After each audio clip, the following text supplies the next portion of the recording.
That's fascinating. What an interesting idea.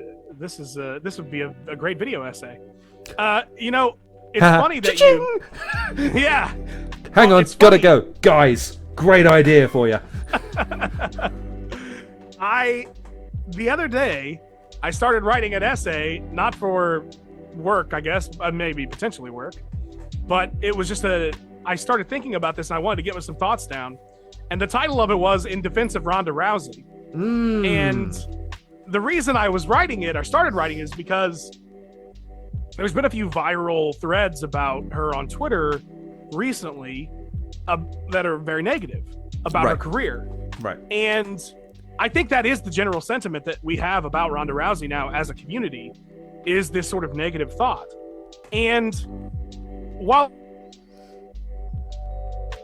I do understand, because there was a lot of hype, a lot of overhype by others beyond Ronda, right? It had blown up to this thing that was just absurd by the height of her power. And we call it Ronda Mania all the time on the channel. And it really was. Ronda Mania was running wild, brother. And then she copied Roddy Piper. Imagine the irony of that, ladies and gentlemen. She should have went full Hogan. Oh, she would have been the best heel ever. Talk about a heel turn with Hogan in the NWO. She would have been perfect for that. That would have been. Wouldn't imagine that, the four horsewomen, and then suddenly Ronda's at the top with Shayna Baszler, and they're just clad in NWO gear. Go on then. All right then. So good. So in that regard, I do understand the sentiment. However, to negate what she did when she did it and the impact that it had on the sport, I think is a massive disservice. Ronda Rousey is one of the most important fighters in MMA history.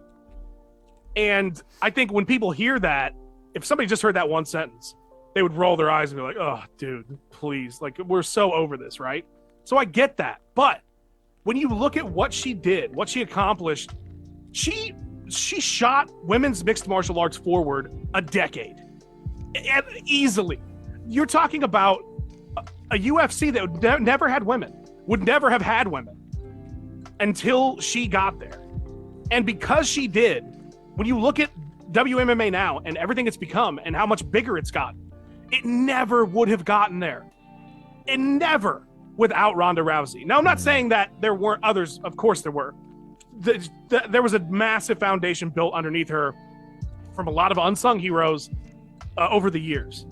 But what I'm saying is what she was able to accomplish was skyrocketing that forward. And not only that, but the growth of the sport in general. Yes, Conor came around the same time too. So I think a lot of it, and Conor is still relevant to the sport. So I think a lot of that gets attributed to Conor. But you have to give Ronda her due, because she did blow this sport up in a mainstream way that was so unlike anything we'd ever seen before. I make this joke on the channel all the time. The literal president of the United States was talking shit about her when she lost. Like, if that doesn't tell you what the impact she made, I don't know what Lady Gaga tweeted about it. Lady Gaga is talking about you getting knocked out. That's crazy.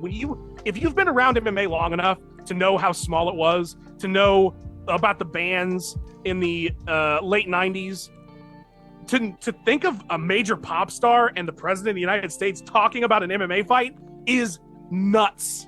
It is nuts. So for me, in that regard, and maybe in time, people will see her more fondly.